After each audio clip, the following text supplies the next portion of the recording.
Hay momentos en la historia donde todo parece familiar, donde los eventos se desarrollan con una extraña sensación de déjà vu, donde quienes estudian el pasado sienten un escalofrío recorrerles la espalda porque reconocen el patrón, ven la coreografía, saben cómo termina, y gritan advertencias que nadie oye porque la generación actual, al no haber vivido una catástrofe previa, cree que esta vez será diferente, que han aprendido, aunque son más sabios, que la tecnología, la diplomacia o alguna cualidad indefinible de la modernidad los protegerá de repetir los errores de sus antepasados. Pero la historia no funciona así. La historia es una maestra cruel que castiga a quienes no prestan atención. Y ahora, mientras los tanques rusos se hunden en el barro ucraniano, mientras las líneas del frente se congelan en un sangriento punto muerto, mientras ambos bandos alimentan la picadora de carne con jóvenes que creían estar librando una guerra rápida,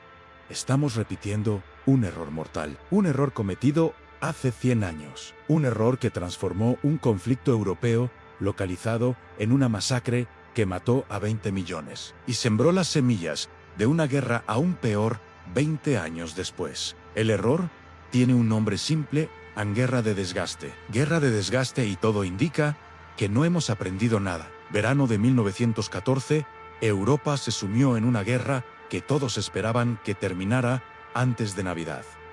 Se hicieron planes Schlieffen para Alemania, Plan 17 para Francia, movilización rusa. Cada nación creía que la velocidad y la audacia decidirían el conflicto en semanas. Alemania invadiría a través de Bélgica, sortearía las fortificaciones francesas y tomaría París en un gigantesco movimiento de pinza. Francia atacaría directamente Alsacia-Lorena, recuperando el territorio perdido en 1871 en Rusia.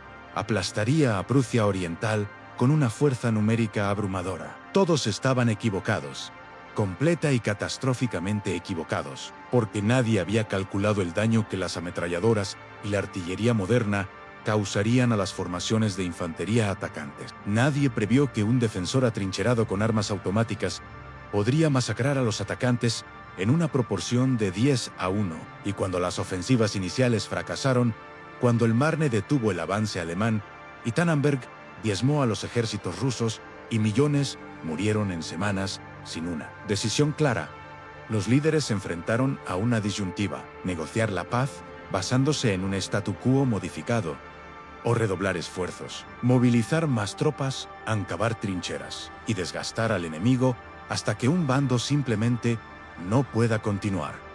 Eligieron el desgaste, y esa elección condenó a toda una generación. Las trincheras se extendían desde el Canal de la Mancha hasta la frontera suiza. 400 millas de fortificaciones subterráneas, alambre de púas, campos minados, tierra de nadie transformada en un paisaje lunar por el bombardeo constante. Y durante 4 años, los comandantes de ambos bandos lanzaron ofensivas que ganaron cientos de metros a costa de cientos de miles de vidas. Somme, Verdun y Passchendaele. Nombres que se convirtieron en sinónimo de futilidad, con masacres industrializadas, con jóvenes enviados en oleadas contra las ametralladoras, porque los generales carecían de la imaginación para intentar algo diferente, porque admitir que la estrategia era defectuosa significaría admitir que las muertes anteriores habían sido en vano, y nadie estaba dispuesto a admitirlo. Así que continuaron alimentando la máquina con cuerpos, esperando que eventualmente el otro lado se derrumbara primero. Y algo similar está sucediendo ahora. Febrero de 2022, a Rusia invadió Ucrania esperando una guerra rápida, decapitación del gobierno en Kiev, instalación de un régimen títere.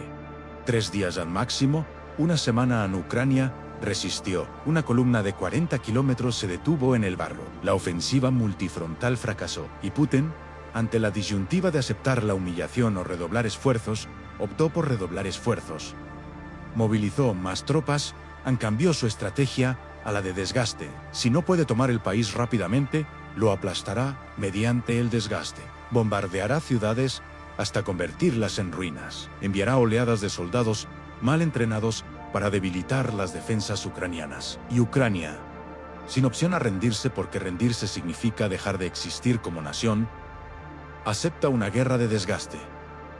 Fortifica posiciones, recibe armamento occidental y se prepara para desangrar a Rusia hasta que Moscú no tenga más soldados que enviar. Y las cifras ya son obscenas. 300.000 bajas rusas.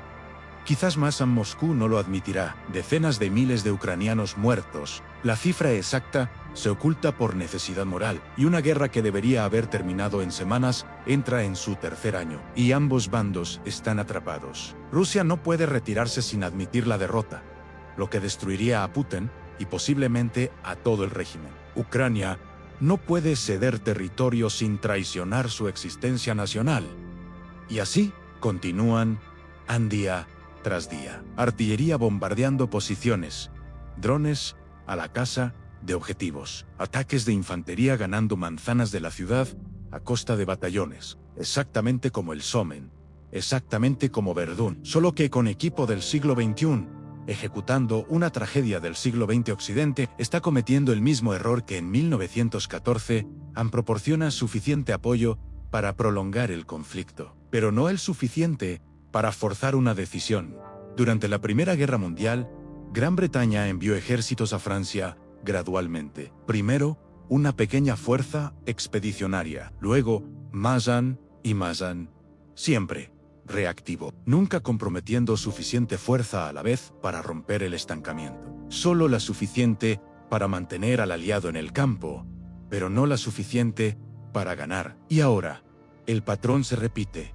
Occidente está suministrando armas a Ucrania, pero lentamente, con vacilación. Primero armas defensivas, luego artillería, luego tanques, luego misiles de largo alcance. Cada escalada debatida durante meses, cada envío condicionado a restricciones sobre cómo puede ser usado. Y el resultado es que Ucrania puede resistir, pero no puede ganar decisivamente. Y Rusia puede continuar luchando, pero no puede conquistar. Y la guerra se congela en un desgaste que mata a cientos de personas al día sin alterar significativamente las líneas del frente. Los historiadores que analizan 1914 siempre se preguntan por qué los líderes no negociaron la paz tras quedar claro que una victoria rápida era imposible. ¿Por qué?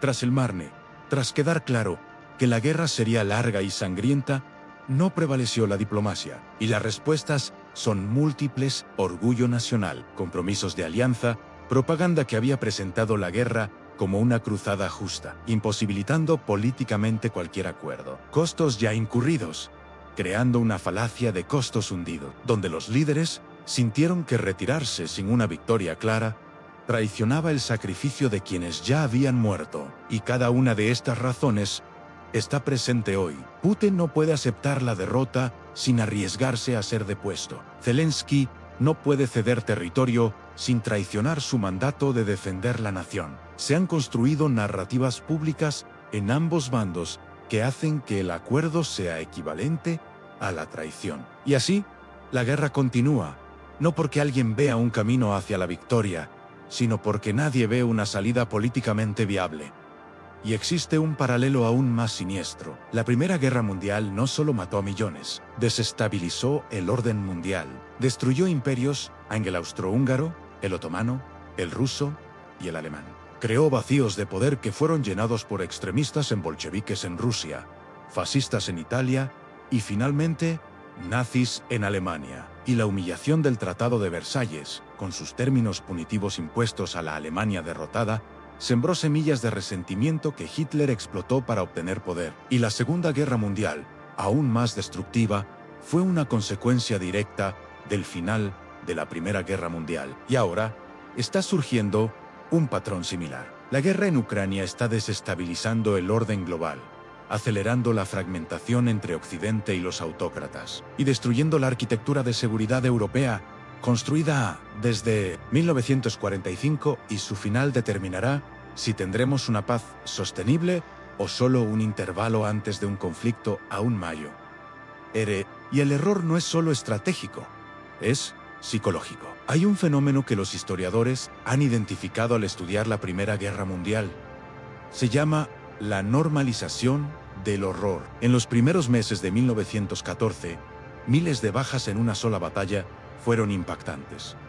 Los titulares gritaban tragedia, las poblaciones estaban horrorizadas. Pero después de 6 meses, Después de un año, las cifras perdieron su impacto. 10.000 muertos en una ofensiva que cubrió 200 metros de lodo se convirtieron en estadísticas rutinarias. Los comandantes ordenaron ataques, sabiendo que la mitad de sus hombres no regresarían, y durmieron profundamente por la noche, porque era solo otro día en el frente. Los soldados marcharon hacia una muerte segura, no porque fueran valientes, sino porque la resistencia había sido arrancada de sus almas, y sociedades enteras se adaptaron. Las mujeres trabajaban en fábricas de municiones.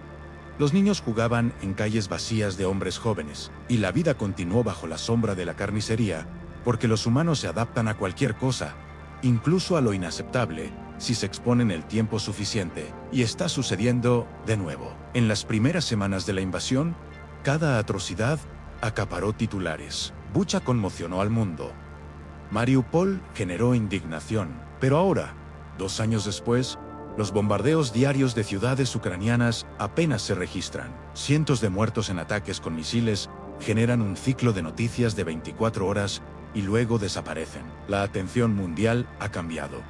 Otras crisis, otras tragedias. Y la guerra en Ucrania se ha convertido en ruido de fondo. Se menciona rápidamente el contexto antes de pasar al siguiente tema. Y esta normalización es mortal porque elimina la presión para la resolución. Porque cuando el horror se vuelve rutina, la urgencia de ponerle fin disminuye. Y la guerra puede continuar indefinidamente, triturando vidas.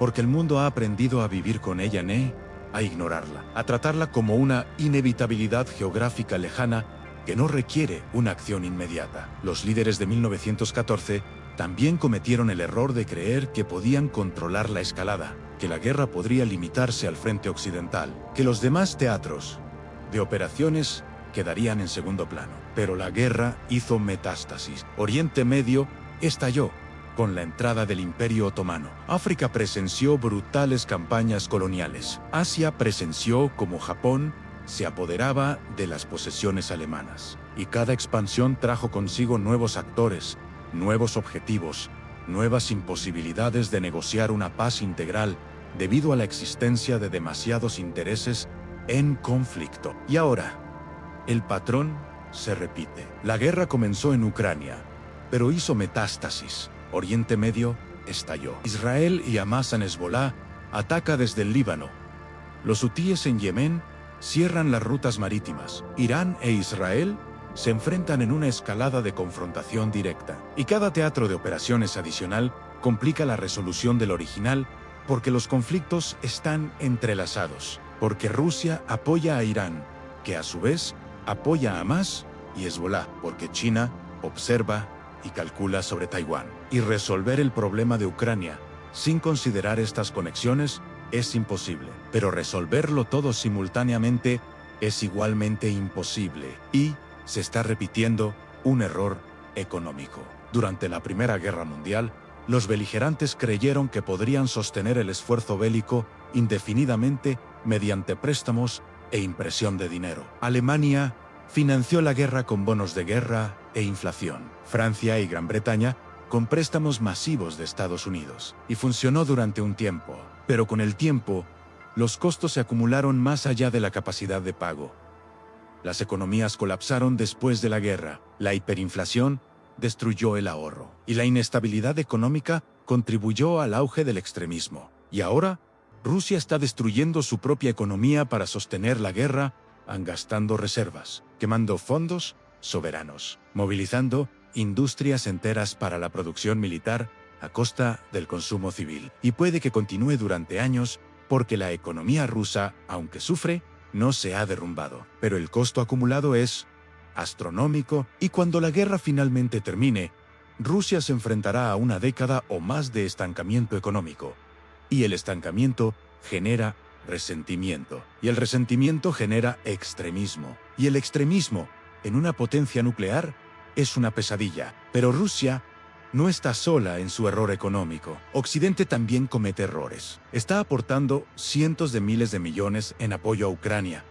Y es una causa justa. Defiende principios internacionales, pero lo hace sin aumentar proporcionalmente su propia capacidad industrial. Está vaciando sus reservas de municiones sin reponerlas adecuadamente. Y está descubriendo que la producción de armas modernas es lenta, que no puede simplemente poner en marcha una línea de producción de misiles como se pone en marcha una línea de producción de automóviles, que su capacidad para sostener un conflicto prolongado es limitada. Y si la guerra continúa durante más años, o si otro conflicto estalla simultáneamente, por ejemplo, Taiwán, Occidente podría descubrir que no tiene suficiente munición para luchar en dos frentes. Exactamente como descubrió Gran Bretaña en 1917, cuando las reservas de artillería estaban casi agotadas porque la producción no seguía el ritmo del consumo. Y este error diplomático se repite con alarmante precisión.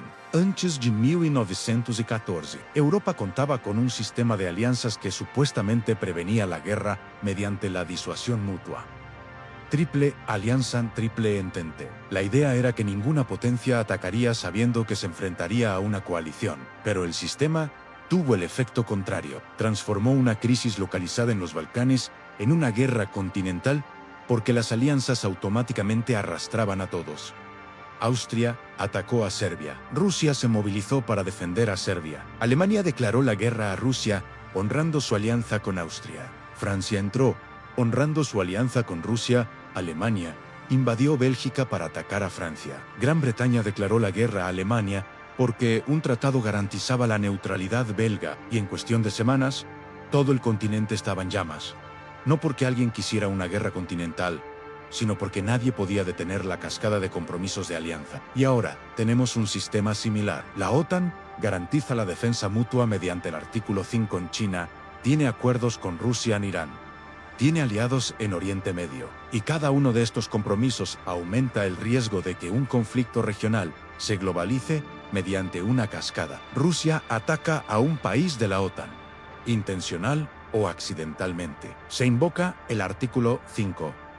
Estados Unidos interviene. China, viendo una oportunidad o sintiéndose obligada, actúa contra Taiwán. Japón y Corea del Sur responden. Y de repente, tenemos una guerra mundial no porque alguien la haya planeado, sino porque las alianzas se intensificaron automáticamente. Y la diferencia ahora es que algunas de estas potencias tienen armas nucleares. Y la cascada que en 1914 condujo a trincheras y ametralladoras, ahora puede conducir a nubes de hongos. Los generales de 1914 cometieron el error de librar una guerra anterior. Chocaron con las tácticas de guerra napoleónicas, en formaciones de infantería, atacando en oleadas, cargas de caballería. No reconocieron que las ametralladoras y la artillería de fuego rápido convertían estas tácticas en suicidas. Les llevó años y millones de muertes aprender, desarrollar tácticas de infiltración, bombardeos sigilosos, tanques y guerra combinada. Pero el aprendizaje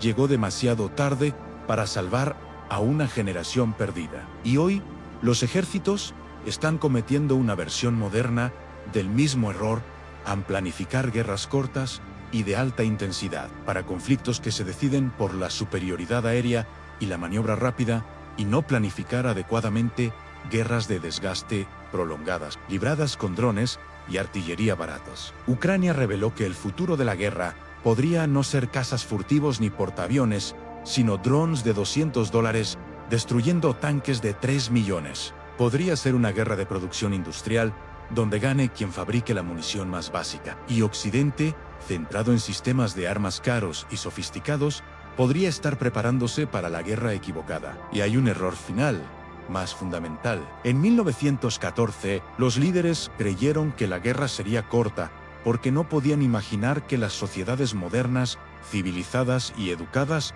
tolerarían una carnicería prolongada. Creyeron que la población exigiría la paz después de meses de masacres. Se equivocaron. La propaganda funcionó. El nacionalismo funcionó. El odio al enemigo, cultivado y amplificado, funcionó. Y las poblaciones soportaron 4 años de infierno porque estaban convencidas de que era necesario, que la rendición sería peor, que el enemigo era un monstruo que debía ser destruido a cualquier precio. Y los gobiernos modernos aprendieron la lección equivocada de esto. Aprendieron que las poblaciones pueden ser movilizadas para soportar un sufrimiento increíble si la narrativa se construye correctamente. Si el enemigo es suficientemente demonizado, si la causa se presenta como existencial, así, El Kremlin construye una narrativa para los rusos luchan contra el nazismo ucraniano, apoyado por un occidente decadente que quiere destruir Rusia. Esta narrativa resulta absurda para un observador externo, pero se difunde internamente mediante el control total de los medios, mediante la represión de las voces disidentes, mediante la repetición constante, hasta que se convierte en una verdad aceptada. Y la población rusa, la mayoría, la acepta, o al menos no se resiste activamente, porque resistirse es peligroso, porque dudar es antipatriótico, porque es más fácil creer en la narrativa cómoda de que sus hijos mueren por una causa justa que aceptar la posibilidad de que mueran por la vanidad de un hombre. Y así, la guerra continúa, con suficiente apoyo, o al menos suficiente complacencia, para ser sostenible. Ucrania construye su propia narrativa, una lucha existencial contra el genocidio, una defensa no solo del territorio, sino del derecho a existir como nación. Y esta narrativa es verdadera, a diferencia de la rusa. Pero también es movilizadora. Crea unidad a través de amenazas externas, y la población ucraniana soporta privaciones increíbles, bombardeos constantes, cortes de electricidad en invierno, separación de familias, porque cree que la alternativa es peor, que rendirse significa dejar de existir, y por eso también tolera la fricción. También acepta la muerte de hijos y esposos. También continúa porque detenerse parece traicionar todo lo que ya han sacrificado. Y así, ambos bandos quedan atrapados en la lógica de 1914, en donde los costos ya pagados justifican pagar más costos, donde los muertos de ayer exigen más muertes hoy, para dar sentido al sacrificio, donde retirarse sin una victoria clara es políticamente imposible, y la guerra se vuelve autosostenible, no porque los objetivos originales sigan siendo alcanzables, sino porque detenerse requiere admitir que los objetivos eran ilusorios desde el principio, y nadie está dispuesto a admitirlo. Ni Putin, quien apostó todo su régimen por la victoria, ni Zelensky, quien prometió recuperar cada centímetro de territorio, ni Occidente, que invirtió credibilidad en una derrota rusa. Y así, todos continúan alimentando la máquina, esperando a que el otro bando se derrumbe primero. Pero hay una diferencia crucial entre ahora y 1914 que hace que repetir el error sea aún más peligroso. En 1914, incluso con millones de muertos, la guerra seguía siendo convencional. No había armas que pudieran destruir ciudades enteras en un instante. No había medios para aniquilar la civilización. El peor escenario posible eran más años de guerra de trincheras, más millones de muertos. Pero la humanidad sobreviviría. Las sociedades se reconstruirían. Ahora, la guerra de desgaste entre potencias nucleares conlleva un riesgo cualitativo diferente, porque a medida que un bando empieza a perder decisivamente, a medida que el colapso territorial o militar se hace inminente, la presión para usar armas nucleares como último recurso se vuelve insoportable. Y la diferencia entre 1918 y un posible 2025 es que en 1918 el perdedor podía rendirse y reconstruir, pero un perdedor con un arsenal nuclear se enfrenta a una elección diferente: aceptar la derrota y la posible desintegración del Estado, o escalar hacia las armas nucleares y arrastrar a todos al abismo. La doctrina nuclear rusa permite explícitamente su uso si la existencia del Estado se ve amenazada. Putin ya ha redefinido los territorios ucranianos ocupados como rusos mediante una anexión ilegal. Así pues, en una lógica perversa, una ofensiva ucraniana que recaptura Crimea o el Donbass podría presentarse como una amenaza existencial para Rusia, justificando una respuesta nuclear. Occidente ha prometido consecuencias catastróficas, pero no ha especificado cuáles son. Y esta ambigüedad intencionada, que debería disuadir, podría en realidad generar un mayor riesgo, porque Putin podría calcular mal, podría creer que Occidente, ante la disyuntiva de una guerra nuclear total o aceptar un uso táctico limitado, optará por esta última opción. Y podría tener razón, o podría equivocarse. Y un error de cálculo significa el fin de la civilización tal como la conocemos. Los historiadores suelen juzgar a los líderes de 1914 como incompetentes, como ciegos, como criminalmente irresponsables, por permitir que la crisis de los Balcanes se convirtiera en una catástrofe continental. Pero carecían de precedente. No tenían una guerra anterior de escala similar de la que aprender. No sabían que las ametralladoras y la artillería moderna harían la guerra tan mortífera. No previeron que las sociedades modernas podrían movilizarse para tolerar la carnicería durante años. No comprendieron que las alianzas los atraparían en una escalada en cascada. Tenían la excusa de la ignorancia. Nosotros no tenemos el ejemplo de la Primera Guerra Mundial. Tenemos el ejemplo de la Segunda Guerra Mundial. Disponemos de bibliotecas enteras de análisis sobre cómo las guerras de desgaste destruyen generaciones. Entendemos claramente que las armas nucleares hacen que ciertos errores sean irreversibles. Y sin embargo, seguimos repitiendo el patrón. Seguimos optando por el desgaste. Seguimos creyendo que nuestro bando puede aguantar más. Seguimos siendo incapaces de encontrar una salida diplomática porque la política interna imposibilita el compromiso. ¿Y el error? Se está extendiendo. No se contiene en Ucrania. Israel y Hamás están en su propia versión de la guerra de desgaste. Los bombardeos de Gaza continúan mes tras mes. Hamás, atrincherado en túneles, sigue resistiendo. Y ambos bandos pagan un precio terrible. Decenas de miles de civiles palestinos. Rehenes israelíes aún en cautiverio, y no se vislumbra una victoria clara para ninguno de los bandos. Pero detenerse sin victoria es políticamente imposible, así que continúan destruyendo vidas, creando traumas que alimentarán la próxima generación de conflictos. Y el patrón es idéntico. Subestimación inicial de la dificultad, escalada tras el fracaso inicial, normalización del horror, incapacidad de salir porque los costos hundidos justifican costos adicionales, y los expertos observan y ven cómo la historia se repite con una claridad aterradora. Ven los mismos errores, las mismas justificaciones, la misma incapacidad de los líderes para sacrificar el ego y los objetivos políticos por el bien común, y temen porque saben cómo terminó la historia de 1914.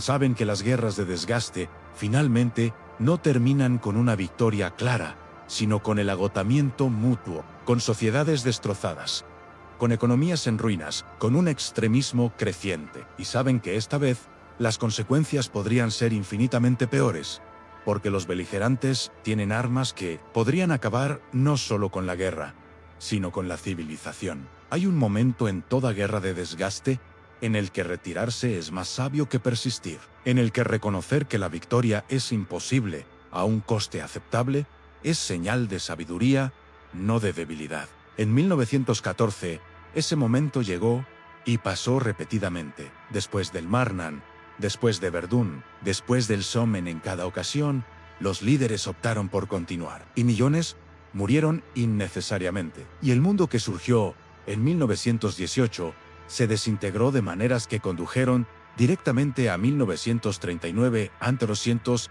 y ahora, un momento similar está pasando. Es evidente para cualquier observador racional que es improbable una victoria militar total para Rusia o Ucrania a un coste aceptable. Esa guerra podría continuar durante años, matando a cientos de miles más, sin alterar el resultado fundamental. Esa resolución final probablemente implicará territorio congelado en disputa y garantías de seguridad ambiguas. Y que lograr ese resultado ahora, mediante la negociación, salvaría decenas de miles de vidas en comparación con lograrlo después de más años de matanza. Pero nadie está dispuesto a negociar ahora, porque a nivel nacional, en Moscú y Kiev, se consideraría una rendición, porque los líderes han invertido credibilidad personal en la victoria, porque las poblaciones se han movilizado con narrativas de lucha existencial que hacen que el compromiso parezca traición, y así, la guerra continúa. Y cada día que pasa, miles mueren.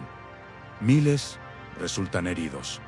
Miles más quedan traumatizados. Y la infraestructura se destruye. Y el odio se profundiza. Y la reconciliación final se vuelve más difícil. Y el costo de la reconstrucción aumenta. Y la probabilidad de que el trauma genere más conflicto aumenta. El silencio que sigue a la constatación de que estamos repitiendo un error histórico mortal no es un silencio de resignación. Es un silencio de horror. Horror al ver el patrón con tanta claridad. Al saber cómo termina, al gritar advertencias que nadie en una posición de poder escucha ni considera, porque los líderes están atrapados en la lógica del momento, en cálculos políticos a corto plazo, en la necesidad de parecer fuertes, en la incapacidad de admitir el error sin arriesgar su posición. Y así, el error continúa, repitiéndose con una precisión casi perfecta, a pesar de tener todo el conocimiento histórico necesario para evitarlo. Y cuando los historiadores del futuro, si los hay, estudien este periodo, se preguntarán lo mismo que nosotros sobre 1914. ¿Cómo pudieron? ¿Cómo pudieron ver un patrón tan claro y aún así optar por repetirlo? ¿Cómo pudieron conocer el destino de las guerras de desgaste y aún así aceptarlo? Y la respuesta será la misma, porque la política interna superó el interés nacional, porque los egos individuales superaron el bien colectivo, porque las narrativas construidas para movilizar apoyo se convirtieron en prisiones que encarcelaron a los constructores, porque es más fácil seguir cometiendo un error que admitirlo, y porque los humanos, a pesar de todo el conocimiento y la tecnología, siguen siendo humanos, siguen cometiendo los mismos errores, siguen eligiendo el orgullo sobre la sabiduría, siguen sacrificando generaciones en el altar de vanidades efímeras, y la nieve caerá sobre las trincheras modernas como cayó sobre las trincheras de Flandes, y cubrirá los cuerpos de jóvenes que no necesitaban morir. Y la guerra acabará como todas las guerras, no con una victoria gloriosa, sino con agotamiento. Y el mundo preguntará por qué lo permitimos. Y no habrá una buena respuesta. Solo silencio, arrepentimiento y promesas vacías de que esta vez, por fin, hemos aprendido. Hasta la próxima, cuando volvamos a olvidar. Si este análisis te ha revelado el letal patrón histórico que se repite ante nuestros ojos, si finalmente entiendes por qué caminamos hacia el mismo abismo que se tragó a toda una generación hace 100 años, dale a me gusta ahora. Este no es solo otro video sobre la guerra, es una advertencia basada en patrones que la historia ya nos ha mostrado y que seguimos ignorando. Comenta abajo si también reconoces estas señales y qué crees que podría romper este ciclo antes de que sea demasiado tarde. Si quieres seguir recibiendo análisis profundos que conectan el pasado y el presente, revelando los errores que repetimos mientras aún estamos a tiempo de corregirlos, suscríbete al canal ahora y activa la campanita de notificaciones, porque cada semana te traemos narrativas históricas con la intensidad y precisión que merecen, mostrando no solo qué sucedió, sino también por qué sucedió y qué significa para nosotros hoy. Y si crees que ya conoces las grandes tragedias de la historia de la humanidad, el video que aparece ahora en tu pantalla te llevará a un evento narrado con una profundidad visceral que transformará por completo tu comprensión del sacrificio, la resiliencia y el verdadero costo de la supervivencia. Anne Haskell. Ahora, esta historia no puede ser olvidada.